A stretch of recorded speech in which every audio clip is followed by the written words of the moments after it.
So I just heard the news that Anthony AJ Joshua will be fighting Charles Martin for the IBF title April 9th at the O2 Arena 2016 in the UK. Can't wait. Prince Charles Martin, I might add. Now, I think when you look at the two fighters to start with, they both had turned pro around about the same time. I think Martin turned pro in 2012. Anthony Joshua turned pro in 2013. In terms of fights, I think Anthony Joshua has only had 15 professional fights and Charles Martin has had 24 fights. He's had 21 KOs and 1 draw. So he's boxed more rounds and he's had more fights and is a little bit more experienced than Anthony Joshua in that respect. Now, soon after he won the world title, he was calling out Anthony Joshua. And I remember Eddie Hearn was saying things like, if they've called him out, then we have to take something like this very seriously. And obviously they thought it through and they've decided to go for it.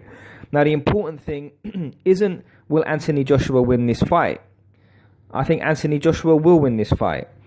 I think, if you want me to be honest, before Charles Martin fought Glazkov for the world title, I'd never heard of him. He fought Glazkov and he won because Glazkov done his knee in and he won the fight by a technical knockout in the 3rd round. So I had never heard of him before that fight. Now, I think Anthony Joshua will beat him.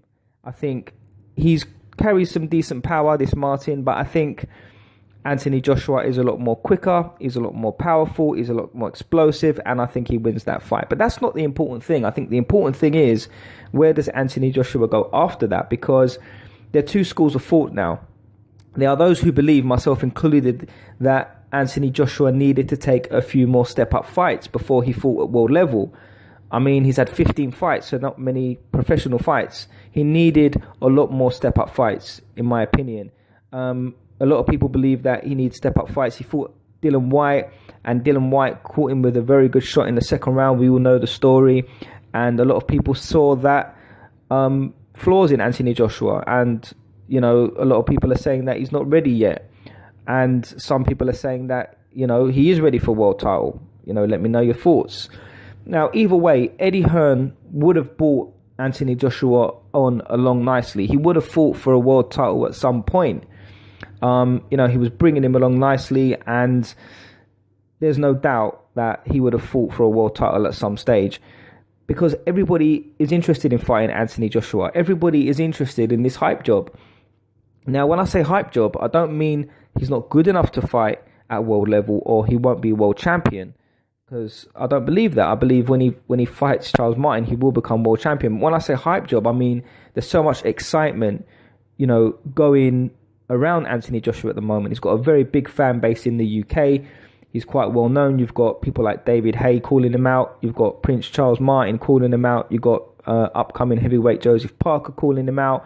So there's a lot of hype surrounding this man, and a lot of people feel that they can fight him and beat him because he hasn't actually proved himself yet. He's only had 15 fights. So, you know, he's a hype job because we haven't seen him fight at the top level and prove whether or not he's world level or world class. And that's why he's a hype job, because there's a lot of excitement surrounding him.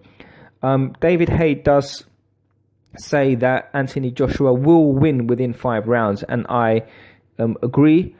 But the fact remains, Anthony Joshua himself said, and this is an important point, and David Haye also said in recent interviews, that when you fight at world level, there's no turning back. And, you know, people are going to be wanting to fight Anthony Joshua because he's going to have the IBF title. You've got Deontay Wilder and you've got Tyson Fury wanting to unify.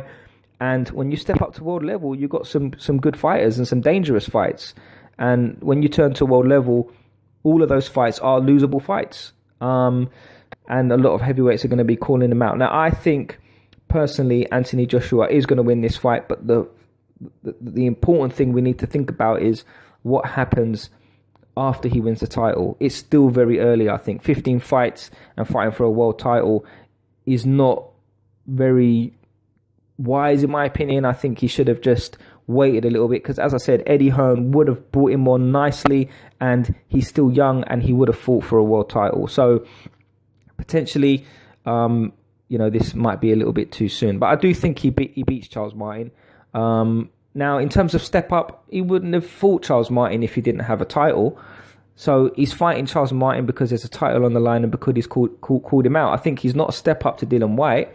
I think Dillian Whyte would beat Charles Martin, for example. So it's going to be interesting to see how Anthony Joshua's career develops from here. So I would be interested to know your thoughts. Do you think he needs to step up, or do you think he needs do you think he needs to have a few step up fights and wait a little while longer, a year or so, before he fights for a title? Or do you think that it's a wise move for him to fight Charles Martin for the title now? Let me know your thoughts. Please comment, and most importantly, subscribe. Thanks for listening. Bye.